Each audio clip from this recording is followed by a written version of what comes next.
Today is about Taisho. The topic is called liberalism in education in the Taisho period. Okay. When is the Taisho period? 1912. Kara? 1906. Okay. Next week. Good. So good. So it's and often Taisho period is called the Taisho democracy. And maybe the period of Taisho democracy is not exactly this Taisho period. Because the period refers to the reign of Emperor Taisho. Meiji Emperor dies in 1911, and then 1912, and then you go those years between the beginning of the Showa period is 1926. So, but the idea of Taisho democracy, what do you know about that? Sure. When they are trying to increase the idea of democracy in Japan. Yeah. So who's they? They?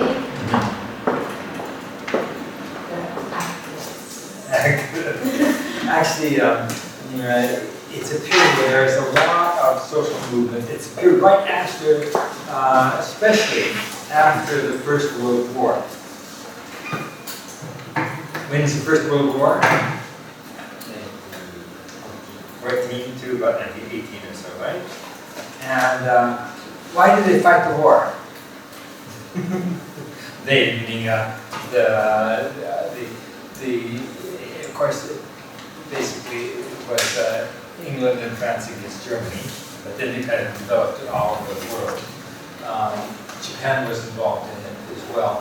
But when the United States joined the war, the president of the United States was Woodrow Wilson. And he said, this is a war fought for democracy. And against the authoritarian style of governments, and also for self-determination of peoples. People should, people should not be colonies or held under the control of other people against their will. They should be able to have their own destiny. So, but let's say it's a war fought for democracy. So the big question we have to think, what's democracy and things like that.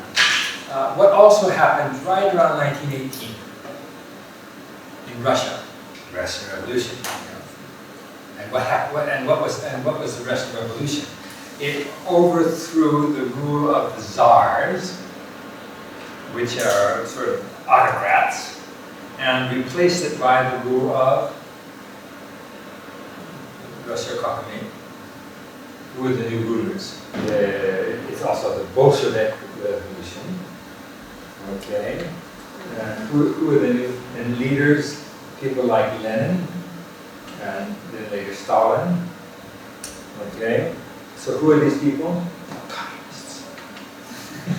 Yeah, communists. So, and what do the communists believe? Yeah, everything belongs to everybody, right? It's a common good. So it's actually maybe the reality was different from the ideal, but communism was also inherently very democratic. You know,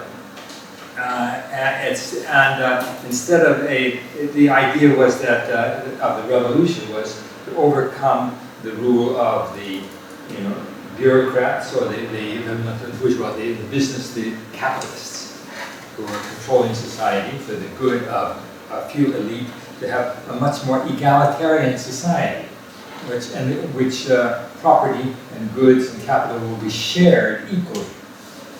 So it had a sort of a revolt, and it was to kind of raise up the working class, the proletariat. So actually, that comes right there at 1918 on the one hand, the World War I, and it's sort of concerned with democracy, plus the Soviet thus the revolution in Russia, you get a number of kind of world movements that are seemingly encouraging kind of people from below rising up, and more kind of democratic movements, and also it was a period in the particularly in the 1920s, where there was a lot of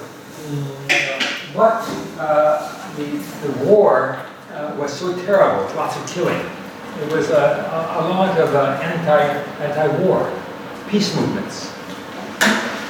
And also for social movements against, of course, against oppression by the state or by, again, like women's rights movement.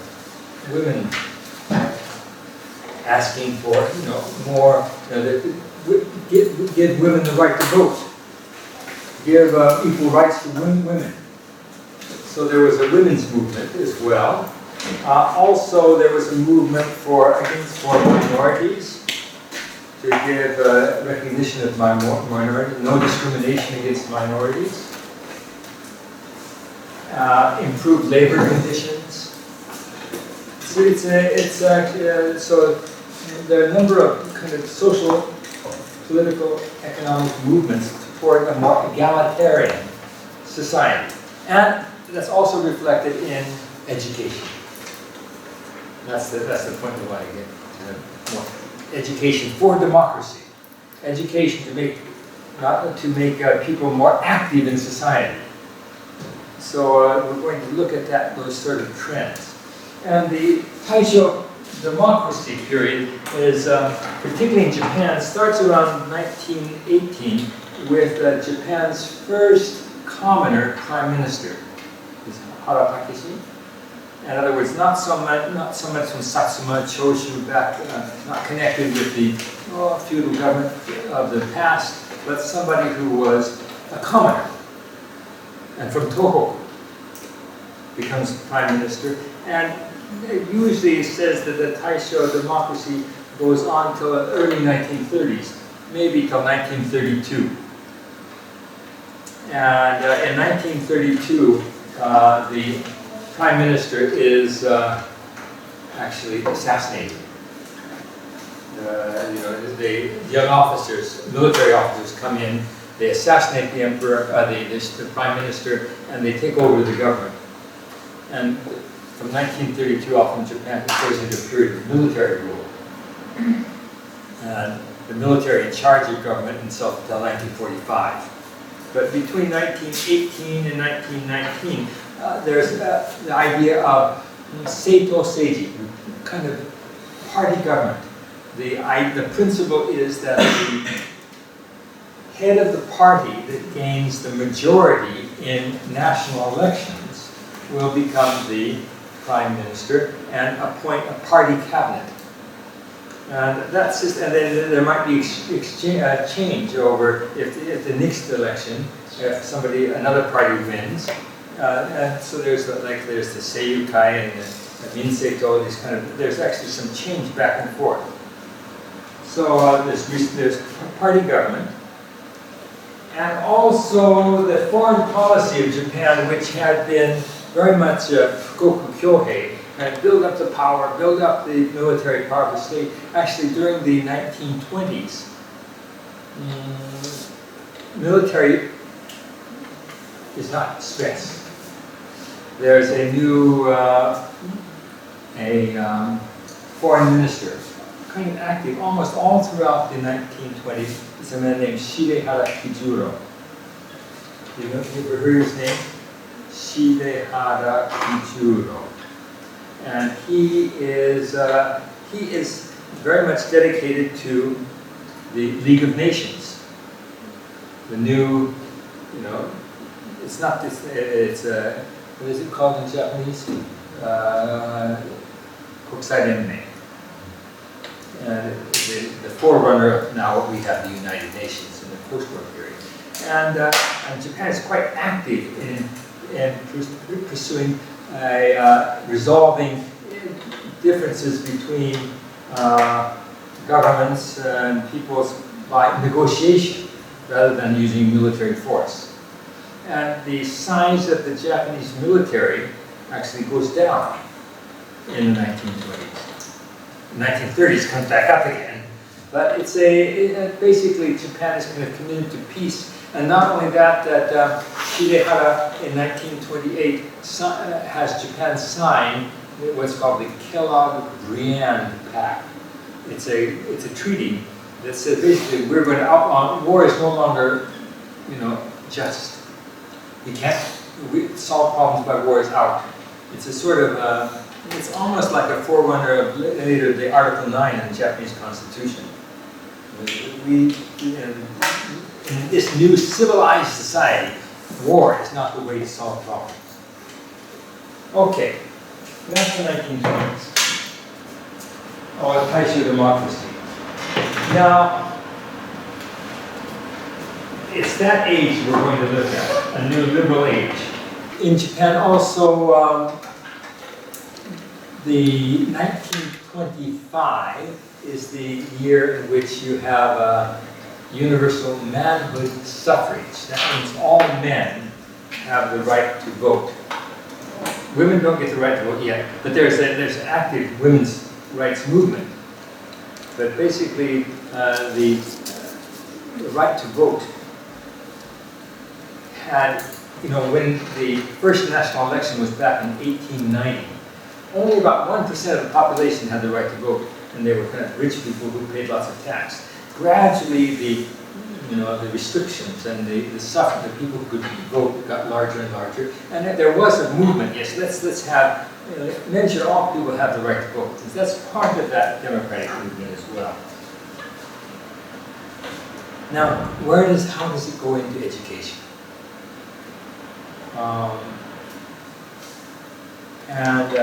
These words like liberalism.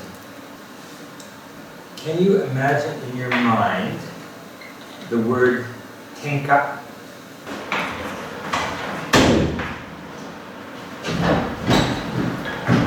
Have you got it in your mind? Tenka.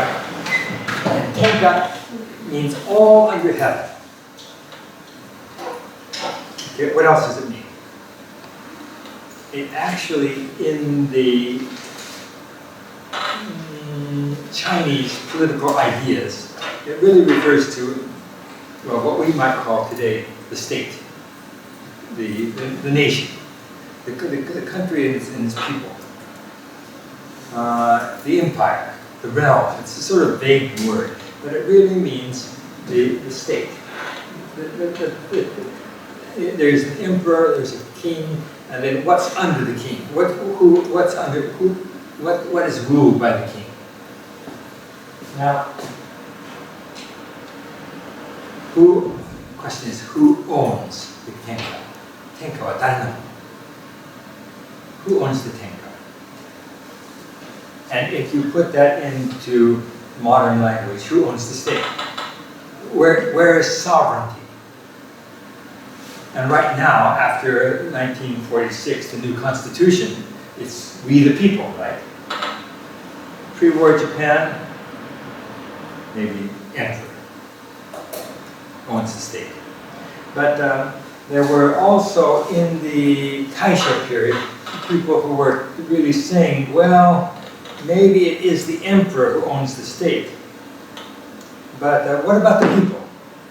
Now they're starting debates about it. The question of who owns the state.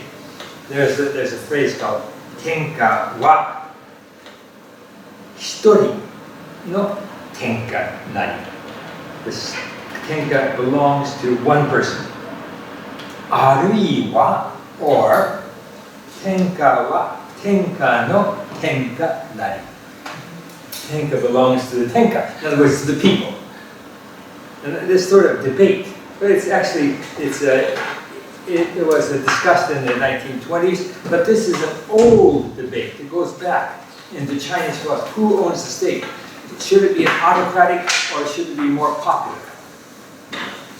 And in the 1920s, the more popular, the more broader definition of ownership of the state becomes sort of established, more kind of the mainstream thinking.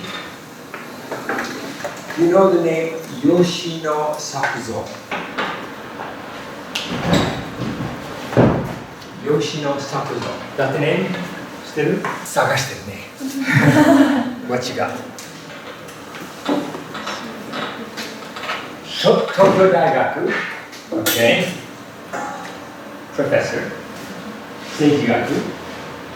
あとは民本主義。He was the main thinker of Taisho democracy. He presents lots of ideas about democracy in this period. And he also has a big following in the university because he's teaching many young people, and there's also many students at Tokyo University, men of course, and they form the Shinjinkai, the New Man Society. And they are, they are kind of much more liberal-minded.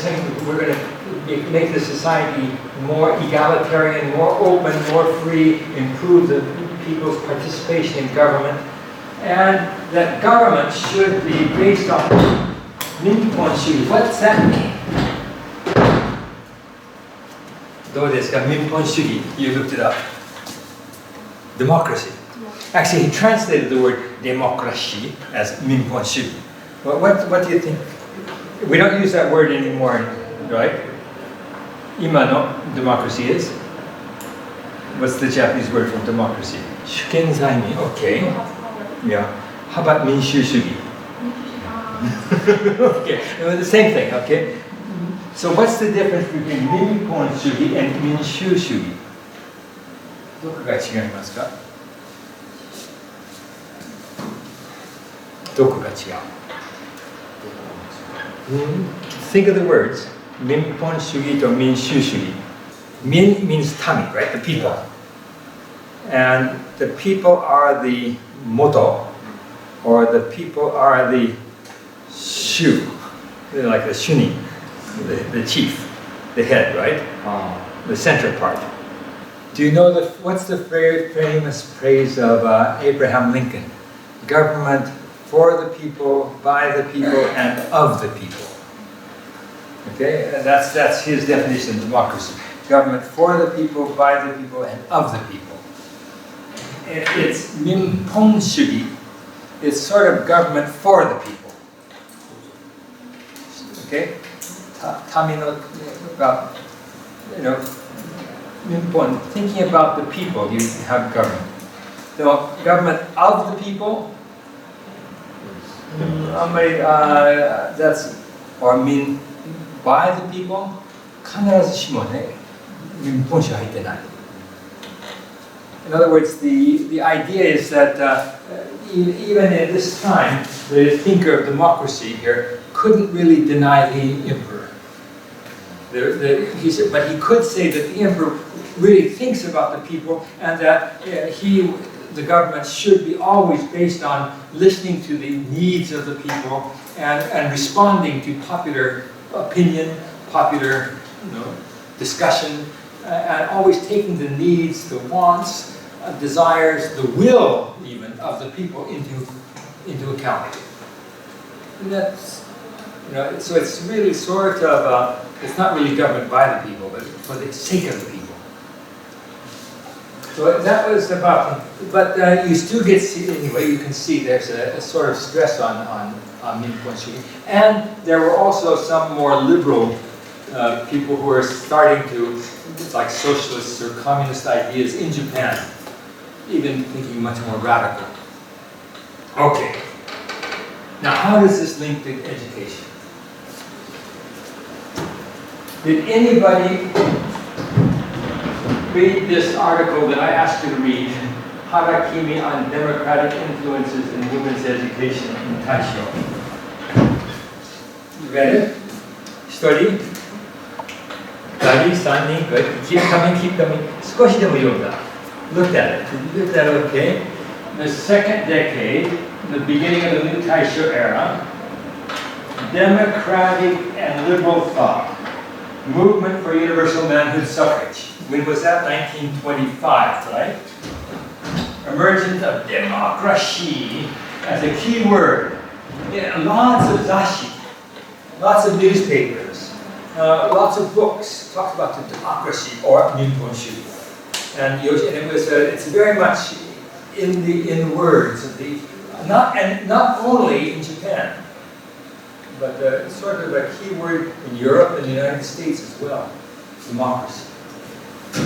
And many forms.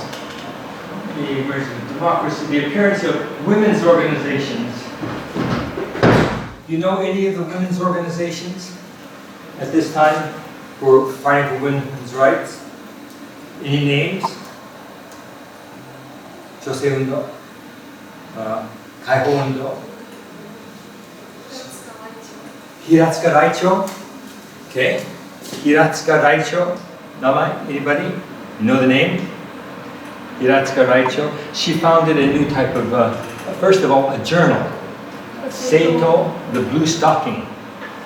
And when was that? 1910? You can look that up, Seito. Hiratsuka Raicho. And it was a journal or a magazine for championed women as it said, well, and had many short stories and literary articles, and it also began with the famous poem by Yosano Akiko. Do you know the name Yosano Akiko? And she was saying that the day has come, women have been sleeping for a long time. And it's like the mountains are sleeping. But now we're alive. Now we're waking up. The mountains are finally moving. And it was a sort of in poem form. Say, we are awake and we're not going to get asleep, but we're not going to fall asleep again. In the beginning was the women were the sun. But gradually over time, women have become the moon, the pale moon. And we only shine because, reflecting the glory of men or some kind. But now we're going to once again awaken. We're going to be the sun again. Starting off a movement. Seito got it? 19, これが違う、これですね。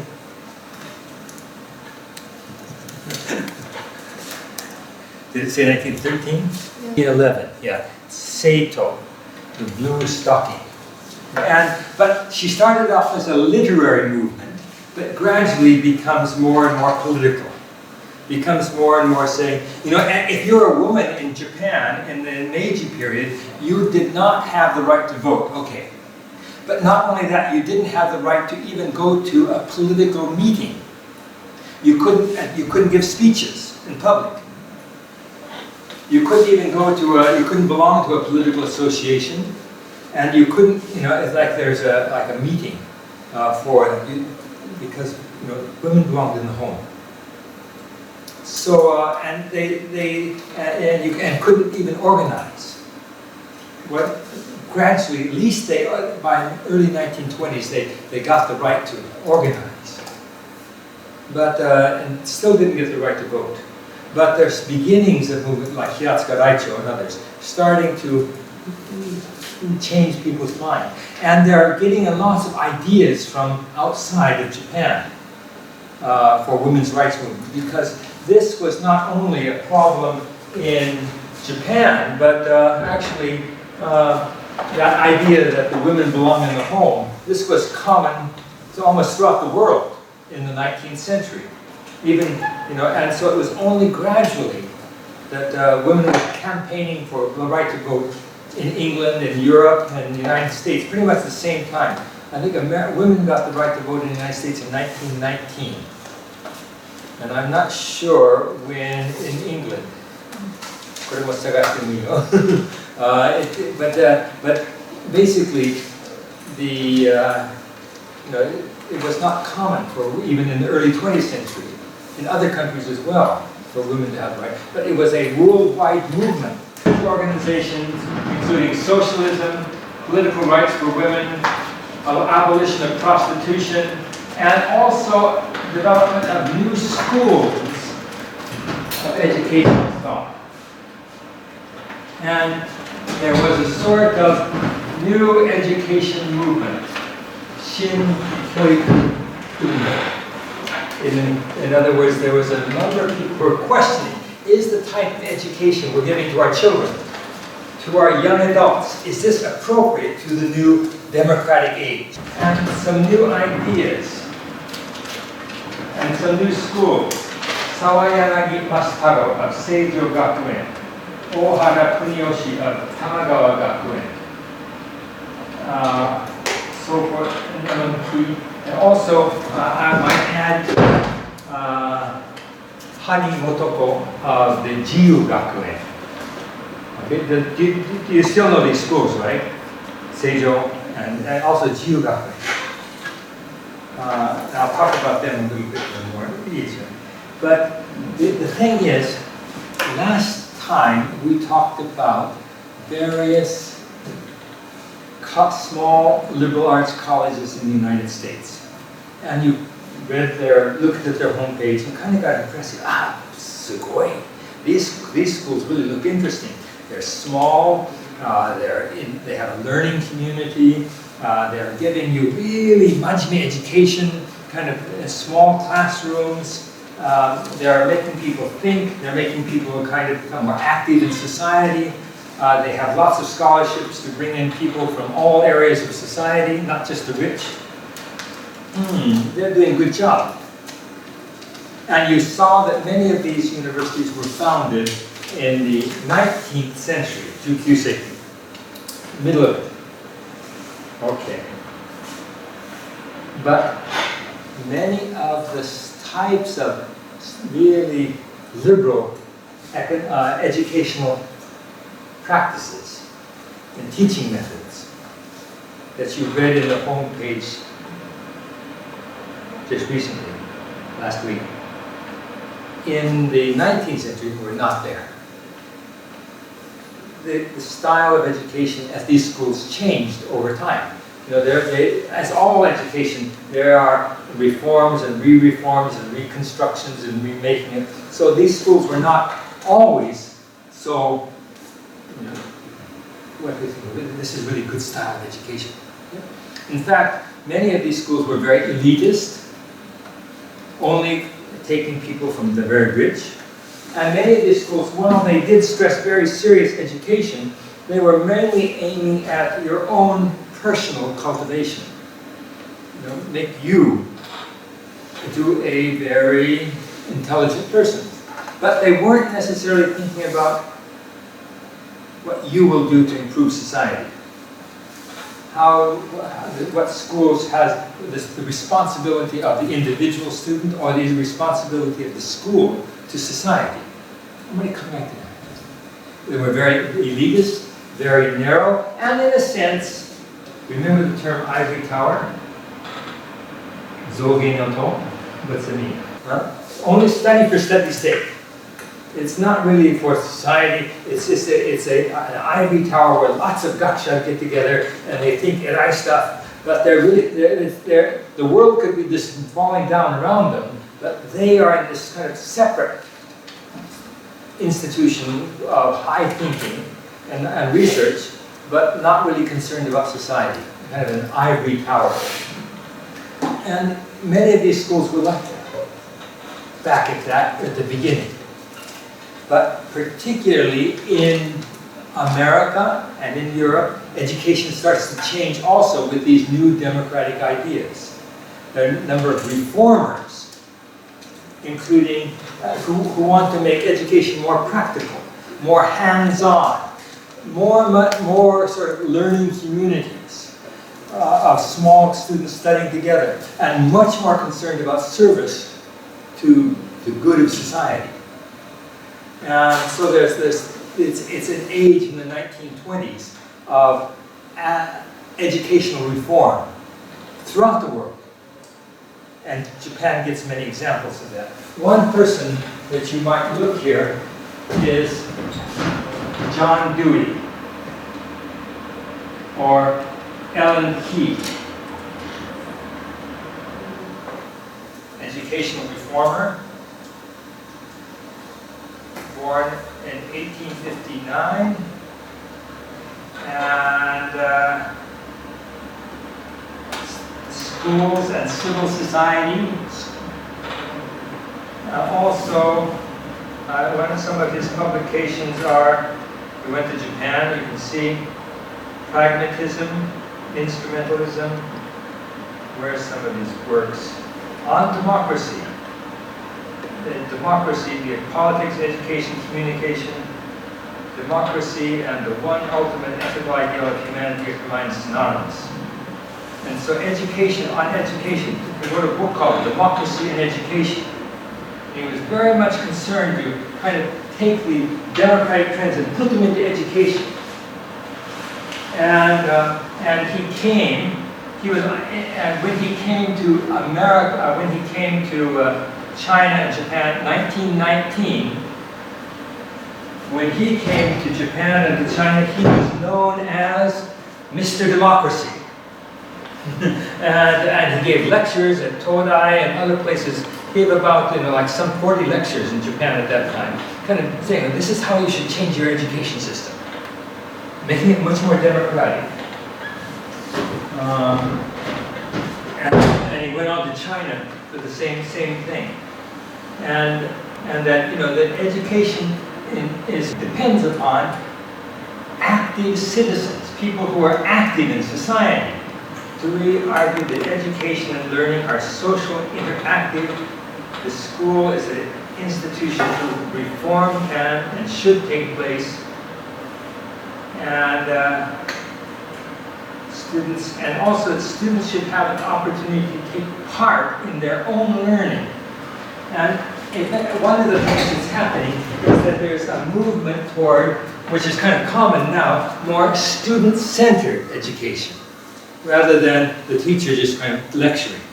And the students should get involved in their own education. Child-centered,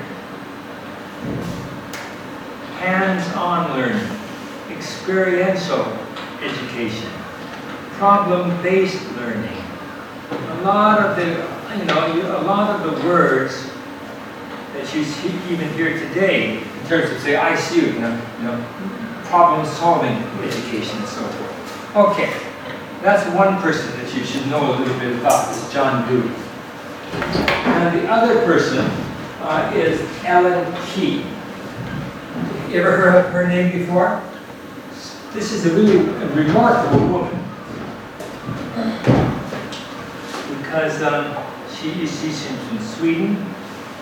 And by the way, many of John Dewey's books were translated into Japanese, including that book called Democracy and Education, Kyoiku to Public Democracy. So that these were kind of, so that the new trends in education are kind of clearly coming in from outside.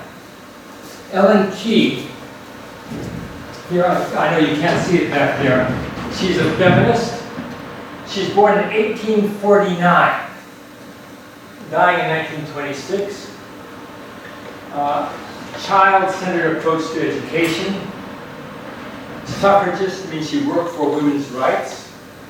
And she's known for her book on education, which was translated into English, The Century of the Child, and then was translated into Japanese, I think in 19...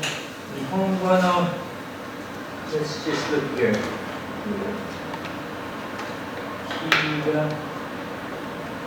1913. See, these are books translated into Japanese. Fujin to Dotoku, 1913. What is that? Henai to Dotoku, 1914. Is that Henai to Dotoku, 1926. 来るべき時代のために 1916. And then this is, what is it? Jido to Noseki, the Century of the Child, 1960. All sorts of books that are, about education, new ideas about how to, not only about school, but how to raise children, and sort of new parenting techniques, and a new appreciation for children, including the idea of kodomo no kenri, children's rights. So it's a sort of rethinking, kind of, long-standing ideas about education and about children and the role of children in society. Early life, 1870s, 1890s, changes in views, education, personal freedom, the independent development of the individual. Very much in terms of, you know, also her ideas says that education should make you an independent person, including women.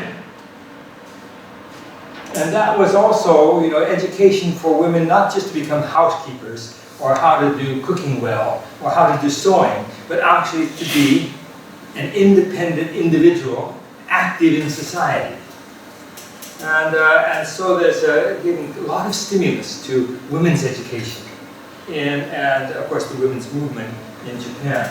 And her ideas were again very kind of spread among some of the new thinkers in society, including Hani Motoko. Have you ever heard her name, Hani Motoko? She is,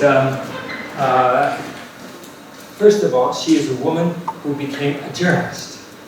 And not just simply writing, you know, stories about other women, but really a journalist with alongside men and trying to have a career.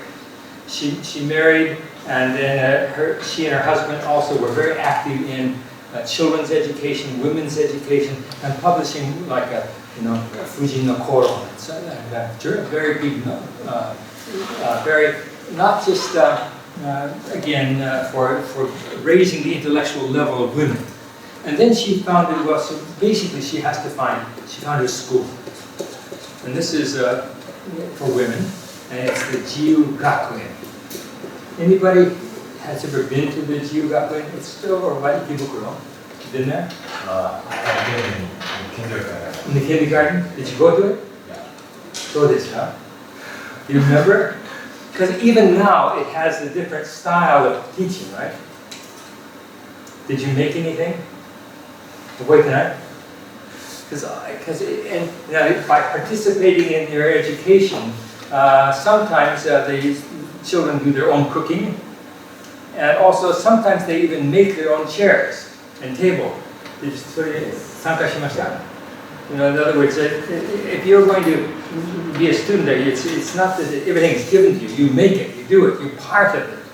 And this is, again, part of these new educational ideas that give you, the student, the child, some power. So you went to the kindergarten there. Good. It's still quite a kind of a unique educational experience. The building, do you remember that there's a building there called the Myonichikan? The Hall of Tomorrow. And it's built by Frank Lloyd Wright, again, 1920s. So these type of new kind of experimental schools, the GES034E, Seijo Gakuen, aiming at creating a more independent style of student. So,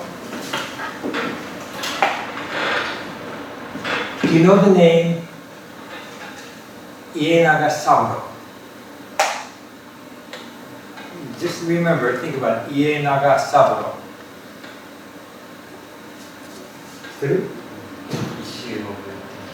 Textbook issue, 教科書問題. Now do you know? You know, 教科書問題, he was a historian of Japanese history, and in the immediate post-war period, he published, you know, even he was publishing the textbook for use in Chugakko and high school about Japanese history. And it was, you know, and in the early versions of this textbook, in the 1950s, Sengo Mamanaku, it was very critical, saying, look what we did, we should never have war again. And it exposed some of the, you know, atrocities, some of the problems, some of the tragedies of war. And it's Ari no Mama, you know, said this is what happened. But by the 1960s, the Mongusho, Ministry of Education, said, well, we want to change your textbook. You should fix this up and say, and your textbook is too pessimistic, too, you know, it's too, we want to have take this part out, take that part out, you know, the students don't need to see this. We want to, and he refused. And basically and he published the textbook with all the notes from the Momusho, change this, change that. And ever since he'd been, of course, the Ministry of Education went ahead and made new textbooks which are more favorable, or even sometimes people say, well, didn't cover exactly all the, or even diminished the amount of space devoted to the war, and the photographs were taken out. And this so that many people in the 1960s, 70s were not taught some of the realities of the war. And he carried out a series of lawsuits against the government that went on for about 30 years, saying, you know, that for academic freedom, and that the young people of Japan need to know what happened during the war. And so he's a sort of one of the reformers in the post-war period against the government's attempts to just kind of control information or limit information, or even, you know, issues like the Nanking incident or the Yanfu convert women, some things which are kind of not included in the textbook. And with the fear that maybe education might become more, might influence a child's view of, well, my country has lots of bad things that, you know, I don't want to have, I want to be, instead, create a history that will make the children proud of their country. Well, that's the sort of debates that have gone on. You know, this is Ienaga Saburo. And Ienaga Saburo, this is his sort of autobiography. Of course, it's published in Japanese originally and translated into Japanese. Ichi Rekishi no Ayumi. And he was born in 1913. He was born in 1913, then he's starting to go to school in the 1920s, Taisho democracy period. And he's educated, you know, in Shogakko, Chugakko in the 1920s. So let me just read to you a little bit from his experience in a Chugakko, or Shogakko,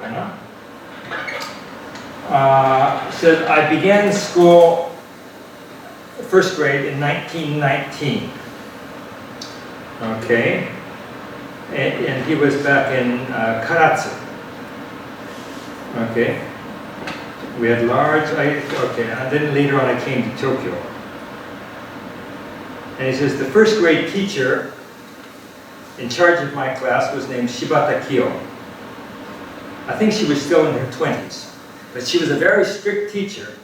She scolded us quite often, but she was fair. Okay, she was a model, she was very impressive that she was strict but fair. Okay, now, and then but he says that he went to the school, and about later on he goes in. He went to Karatsu, then they moved to Tokyo. He transferred to Yocho Machi Primary School in Ushigome. His new teacher, Okano Taro, had a beard.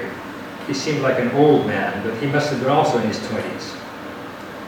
He just graduated from Aoyama Normal School, Teachers College, and was also very much influenced by Taisho democracy. And so this is when he's in school now in Tokyo, and his teacher is a young graduate of Aoyama. And then he says one of the first things that Okano did was he held up the what is that word for ethics in Japanese? Seishin janakute, the word for shushin. Shushin, ethics, or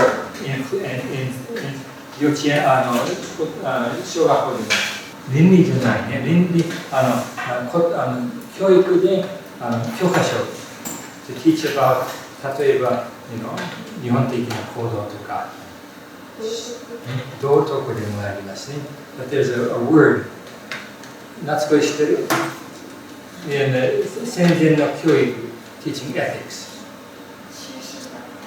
修身でいいですね。何の修ですか？治める。そう、治めるって心。心は心？体。そう。修身。自分の体をさせる。Got it? So, and in the textbook, he held it up. Okay, this is the textbook for ethics. でも使いませんよ。He said, this ethics textbook is worthless. We won't read it. Don't even open it. 開けないでください。Okay? So we didn't, as students. He said it was packed with worthless stuff. Don't even open it. And then later on, he says, later on in my life when I became a scholar, I looked back at that textbook. And it was full of, chu, ko, filial piety, loyalty, kingdoms, diligence. But it was also full of, patriotism, aikokushin, and things like that. Ise shrine, loyalty, patriotism, kokutai, Meiji Tenno ni tsuite. All of those sorts of things were in that textbook. And he says, well, looking back, I think it was probably an excellent thing that Okano didn't use the textbook. But also, he said, he got the science book, Rika, and he says, これも使いません. Why not? He said, science was something to be studied. He said, science was something to be studied through experiments and observation, not reading a book. And so in other words, this teacher had certain ideas. And he said, we're going to do it together. You'll see. We'll learn by experience. And then also Okano, and we're second grade, Shogaku 2年生, he explained to us the word democracy. And I can remember him now kind of telling us all about this word democracy. And to me that means that this term Taisho democracy now, that you hear now, isn't just simply a neutral historical label. I really learned it. His definition was equality before the law, fairness, impartiality, but he also, he didn't include so much get involved in society part, but the fact that he taught the word democracy to second graders tells us something about the atmosphere of that time. Then Okano turns to us kids.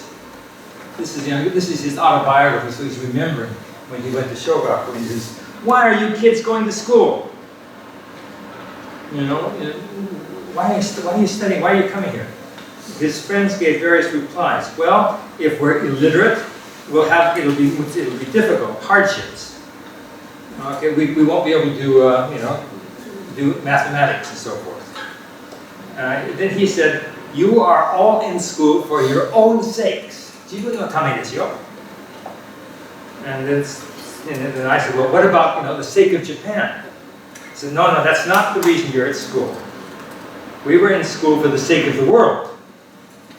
That if people the world over all studied hard and became wise, then they wouldn't make stupid wars, and the world would be at peace." And in other words, this is the sort of, I guess, a little bit more this type of education that was happening in Japan in the 1920s. A very different style of education than you get later in the 1930s. And certainly a different style from earlier in Japan as well, in the Meiji period. This is the kind of, and you can see here, And he was, sometimes he also tried different things, like he turned all the desks around to have them all face in. Kind of, everybody still kind of look at each other.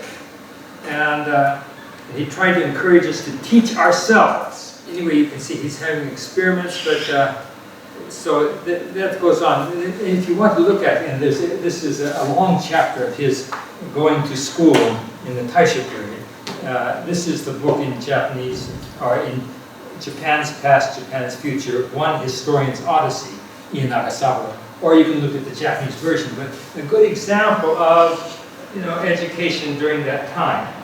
The sort of education. Now, what about in college?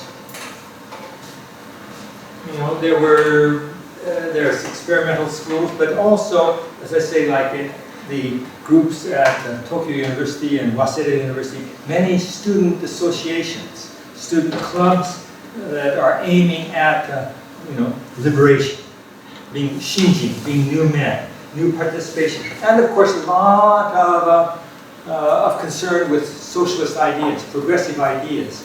The state itself was, of course, pushing it down. These were dangerous ideas to many. Already in 1925, the so-called peace preservation law, it gave the police special powers to control dangerous thoughts. It was already there in the middle of the Taisho period. But young people were very much interested in ideas of Marx or ideas of Marxism or the experiment that was being carried out in the Soviet Union, communism, as alternates to capitalism. And so there's many of the scholars and so forth were actually in the universities, were experimenting with new type of ideas, and they were also encouraging people to vote, encouraging people to demonstrate, and turning students to go out and help with farmers and women and so forth. So it was actually quite a our image of Japan as being sort of always fukoku kyohei, wealth and power. And the 1920s were really quite different. One person that you might know. Oh, by the way, I put in here another thinker. I had John Dewey, but Alexander Michael John, an educational reformer. On the very first day of the class, when I wasn't here, Mrs. Tachikawa came. He might have mentioned names like Dewey and Michael John and so forth. But this is Alexander Michael John.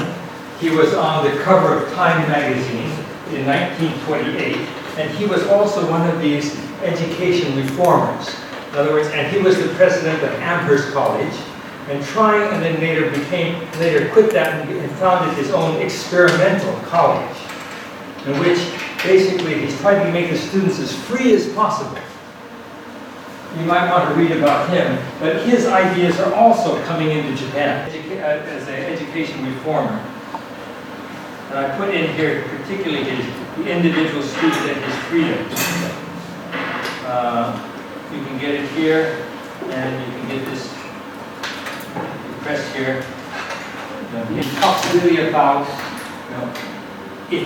how do you make students learn? Do you force them to learn? You learn this or else you get punished. Is that how you teach? Or you learn this and I'll give you 50 500円. Or I'll give you 足りないかな1万円足りないかな100万円だったら you become a good student. In other words, you can offer positive or negative, encouragement. How else can you make a person study? What if a person doesn't want to study? And how do you get a person interested? And basically, he's saying, these sort of teaching methods, and then how you don't want to force. You have to have the student come wanting to learn. How do you make a self-directed student? And a student that is completely free. Reminded me of when reading Fukuzawa Yukichi. was trying to encourage people to behave differently in the age, in the new age. And one of the things that now it's an age of equality, and but he could see when he was samurai, and somebody would be on a horse, a commoner, and when he was walking, then the commoner would get off the horse and kind of bow to him. He said, "No, you don't have to do that anymore. You know, this is the new age. Don't have to." And then after a while, he got tired of it. He started to think, "Don't do that." He started to kind of hit the farmer because he wasn't. He should know better. He said, but basically, you can't force people to learn. There has to be ways in which people can realize themselves from within, and become self-directed, or what we say here, I see, intentional learners.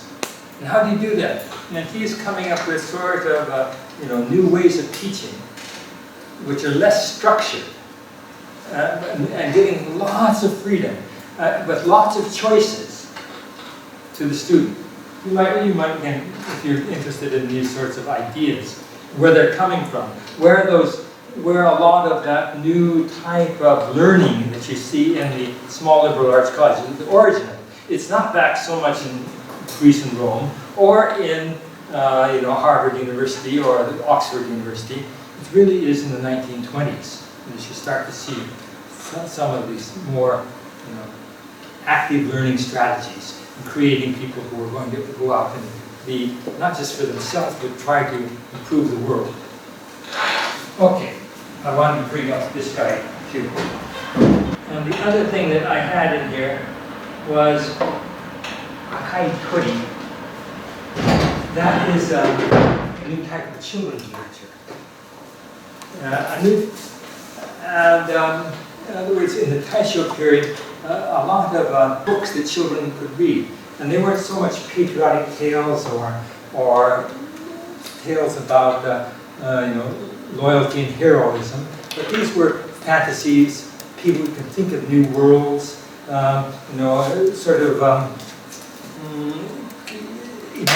imaginative worlds, science fiction, all sorts of different types of stories for children. Do you know this book, Akai Tori, this magazine?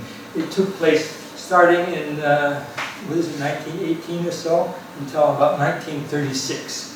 New types of children's literature.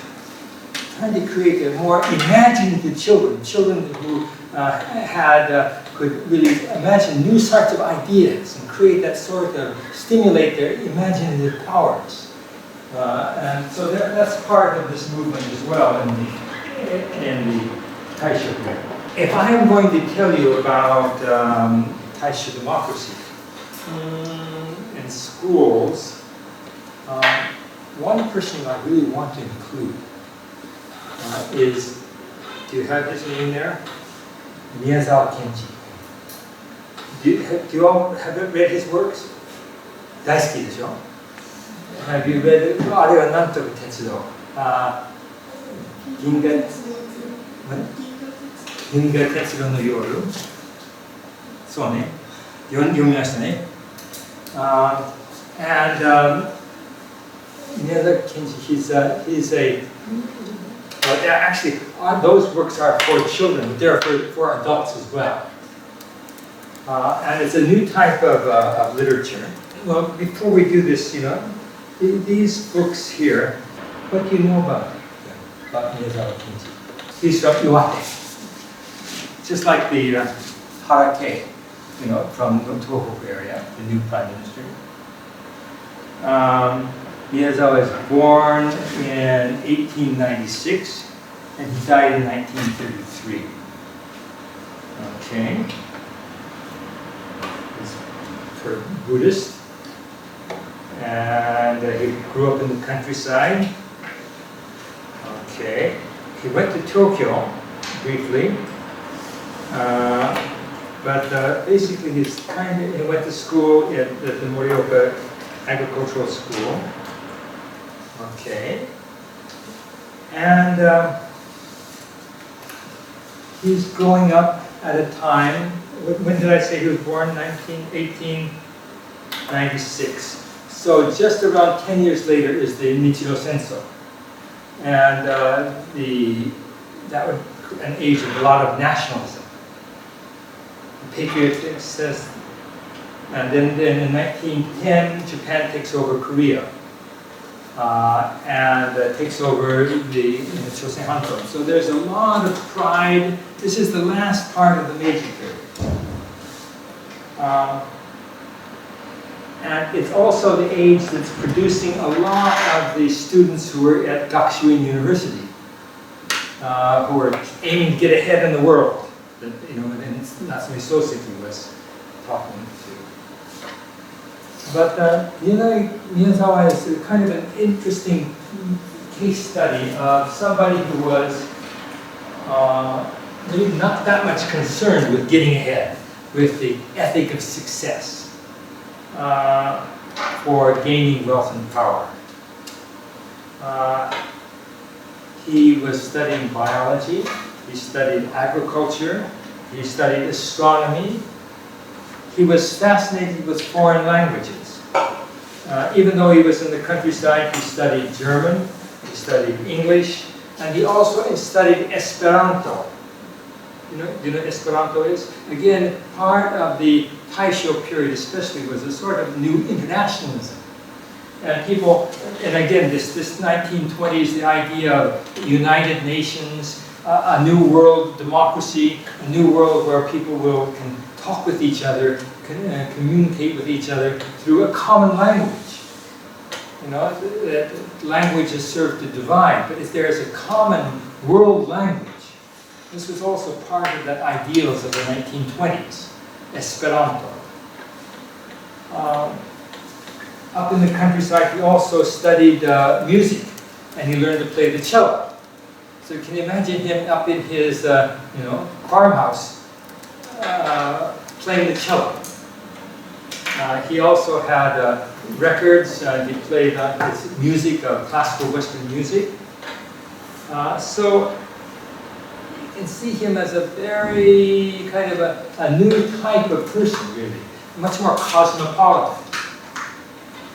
He also is a sort of representative of the new youth of the Taisho period. He was also, because of his Buddhist background, he went into Nichiren Buddhism, and he's saying, well, there were lots of famines, economic problems in the country, particularly in Tohoku. He's studying agriculture with the idea, I want to put my education to use. I want to help the farmers grow better crops. I want to actually improve society. I want to do something to help starving people. And so he's it's not so much, and also he's very much, he says, it's not for me. Yeah, actually, he becomes with his Buddhism very much, negating the self. And if he had food, he'd give it away. He doesn't eat it for himself. And if he could teach, he would teach for free. So he's quite active in his local community, trying to improve the world around him, but he's not actually out for his own fame or glory. You've read some of his works. Almost everybody, growing up, you read some of Miyazawa Kenji's works, but he didn't publish them when he was alive. All of those things are discovered after he died, and so, and they got published later. So he was not really a kind of, I'm going to become a famous person. Zenzen. And so he did write a lot of poetry and a lot of children's stories, and many of those stories included self-sacrifice for the public good, or kindness to all. This sort of a dream of. Has anybody read that story called Chumon no Oi Ryoriken? The restaurant of many orders. And you know, basically the Western people come in and they're hunters. They go in, but before they know it, you know, they're kind of spreading oil on them, getting them so ready.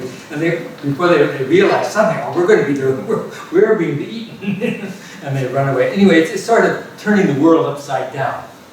And so he's also one of the early environmentalists, a person who is concerned about you know, wildlife, preserving the society, preserving the environment, you know, taking good care of the environment. So,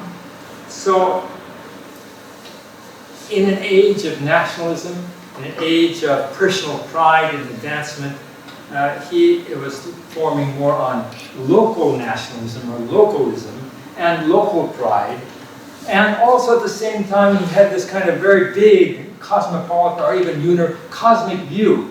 You know, the Ginga Tetsudo no, you kind of had this very broad view as well as local view, but the in-between kokka, state, the emperor, sort of almost completely absent from this thinking. About his poem. Have you always read that? Have you read that poem? I think that do I have it here? Be not defeated by the rain. This, what I bring this in because I'm looking at you know, a sort of a thinker who can represent some of the ideals of this Taisho period, which are kind of unique to that period in time, and also in the type of education that was being given. It still has a lot of, you know, maybe some of the Kimden don't, you know, gambaru seishin. But do you all know this poem? It's totemo yume. You don't be defeated by the rain. What else? Nor losing to the wind, nor losing to the snow, to the summer heat.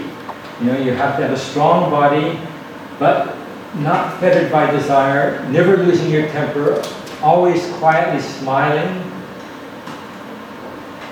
Every day 4 bowls of brown rice, miso and some vegetables to eat. You know, you don't have to have goka, you don't have to keep it, you know, it's frugality, smiles, kindness. Count yourself last and put others before you. You know, always put the other people ahead of you. Always be the last person. And then watching and listening and understanding and never forgetting in the shade of the woods, of the pines, and remembering, of course, the nature. If there is a sick child to the east, you know, and by the east, of course, it could be east, it could be also China. You know, if there's a sick child to the east, then you go to the east and you nurse him. If there's a tired mother to the west, then you go and you help the mother over there. If you go and shoulder, you go and help. If there's somebody near death to the south, you go and you say there's no need to, you know, to be afraid. If there's a quarrel or a lawsuit to the north, you tell them to leave off with such waste. If there's drought, if there's shedding of tears, when the summer's cold, wandering upset, you know, without being praised, without being blamed, such a person is the one I want to become. Somebody's going to be very kind of altruistic, not aiming at personal, but actually being helpful, improving society, doing what I can to make this world better. And I think that I bring this up because quite often when we tell the story of modern Japanese history, you know, you get Meiji Restoration, and then there's Unmei Kaika, but then there's a lot of nationalism, there's a lot of imperialism, there's building up of Japanese military, there's the Nishin Senso, Nichiro Senso, Japan becomes, you know, Dainihon Teikoku, becomes a big country. Then basically the story kind of very neatly goes from Japan as an imperial, Fukoku Kyohei and its success, goes almost immediately right into the 1930s, where again, there's a lot of militarism, military takeover of the government, and sacrifice the self for the good of the country. Katsumari wa, you don't, Meshi Hoko, do you know that one? 私のことを抑えて、メッシ、奉公、法 is 公のこと、公の、but it means really here it means the state. に立てます。You serve the state. So that sort of philosophy kind of, like, as it goes from the Meiji period, kind of everything for the sake of the state, 国のため, right all the way up to the end of the war. But there is this period, the Taisho period, where things are a little bit different. And where people like Ienaga Saburo are educated. And also, we'll see, this is the time, we'll see, look, where there are a number of new types of educational ideas. Some of them get suppressed in the 1930s. And we're going to look at, next week we'll look at like Doshisha University and how its ideas in the 1920s became much more liberal, but in the 1930s, suppression. And you know that the president of Doshisha University in the 1930s was Yuasa Hachiro, who's the founder of ICU, and forced to give up being president as this under the militarist control, and then he goes to the United States during the war years and comes back. So we have to have a much more liberal type of education, and that's the founding of ICU. So that's the story that I'll talk about next week. The 1930s and the military suppression of government, of education, and they will look at out of that the experience of, particularly of Yuasa Hachiro. Okay, I think I got through my lecture pretty quick, but how about some questions? How about some, what do you think? Can you see some of the idealism of the students in the 1920s certainly remains very abstract. So you get this word kyoyo shugi, and it means sort of could be education up in the clouds. It could be that liberal arts ideal, that ideal, is it? Ivory Tower. Sort of detached from society. So if you look at some of the writings of somebody like Abejiro, who writes about his diary, what is that called?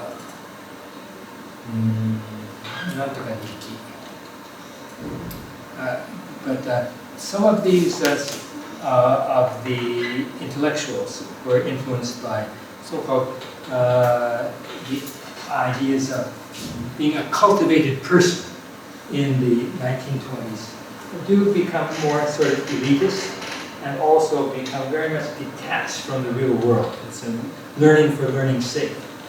Others, though, and I pointed out in some groups like that Shinjinkai under Yoshino Sakuzo, they become more active in society, encouraging women's rights movements, encouraging labor movements, tenant movements, trying to improve conditions for Ainu or for Okinawan people. They can get involved in movements, but also as the state becomes more and more sort of conservative, they get suppressed. One of the big suppressions comes in 1928. Just before an election, there's a big roundup of students. And that's even before the onset of the military rule. It's an interesting period to look at. It's a sort of, on the one hand, the liberal trends are, have a lot of potential, but there's at the same time that that society is becoming a little bit open. There are a lot of forces that are pushing it down. If you talk about democracy, people say, well, what about the emperor system? If you talk about individualism, there's all of that is just simply egoism, selfishness. If you talk about improving the economy, well, you're just after you're encouraging materialism. There's sorts of so that there's this force. There's there's sort of contradictory forces taking place. And the one thing that I often give as an example is the case of the 1925. There's on the same year, right in the middle of the Taisho democracy years, is universal manhood suffrage. Everybody can vote, men. Also, the Kokai Ichiho, the peace preservation law, to suppress dangerous thoughts. But also in 1925 comes the first radio broadcast, Radio Hoso, from NHK. And that's the, and they set up the broadcasting for Minkan Hoso on Atago-san. And they put a tower and then people can listen to radio. Radio is, on the one hand, also part of the new mass culture of Taisho, like magazines and literature and books and newspapers, but also now a new media, the radio, for the masses. And you can become enlightened, you can become liberated. All sorts of knowledge can become your own personal power. So the Taisho period is a period of individual enlightenment. Just like you can always go and you read the newspaper, or you can read books that only cost 1 yen. At that time, empon, cheap books. 今の1円じゃないよ. Okay, but cheap books, literature, magazines. It's a very become the mass media society. But that same mass media has the potential also to control how you think. It can liberate you, give you new ideas, new opportunities to learn things, but in the hand, if it's controlled, it can start to narrow your thinking and make you into, patriotic, loyal citizens. And that's what happens in the 1930s. Radio is used for propaganda. School system, which was once trying to open up people, is used for propaganda to teach people to do this, this, and only this.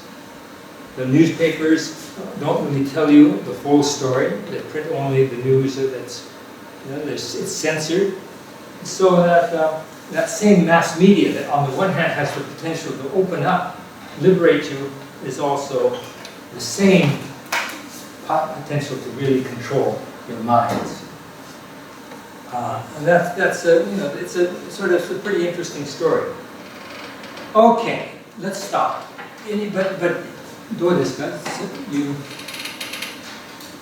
Did you read that story about women's education? You read that a little bit, huh? Story? It's the Harakimi. The very first one that we talked about. This is on page 100. She went to the first girls' school in Tokyo, 1928, and 5th grade. The symbol of the school was the Tower of Hope, of Almond Tower, soaring into the sky. They had new steam buildings, modern facilities. You learned etiquette, but also self-government, self-study, self-reliance were stressed. And then they placed confidence in young women's abilities, characters. They're expected to learn to behave. Okay, and also they learned English. But she said also the principal was an enthusiastic advocate of women's rights. There's special classes for 11th grade discussions. We discussed like suicide, women in smoking, women's suffrage, women's professions, marriage. The goal was to expose the students of all types to all religions so they could choose their own freely. And then, in other words, this is sort of this is another example of women's education at that time, a new type of education for not only, we talked about Shinji-kai, but also Shin-fujin, to be a new woman. And many of the schools, also women's schools at this time, were also involved in creating new women for the new Japan. Harakimi, who is remembering her new education in this passage, was a teacher here at ICU in the 1950s and 60s, teaching anthropology. And as far as I know, I haven't heard else, she may not be, as far as she's still alive. Maybe 105, she's still, I send out nengajo to her. Let us come back. And she's, but not from her, but from her daughter. There's still people who can remember, their kind of education they grew up in the 1920s, and often comment how different it was. And probably you can see how that relates to current debates about what type of education is best for Japanese youth today. There's this sort of tension between, do we want to create more patriotic type Japanese or more open type Japanese? Okay, let's stop. Arigato. So in your comment sheets, please write, what did you learn today? What's financing? Any questions you didn't want? I can reply to them next Thursday.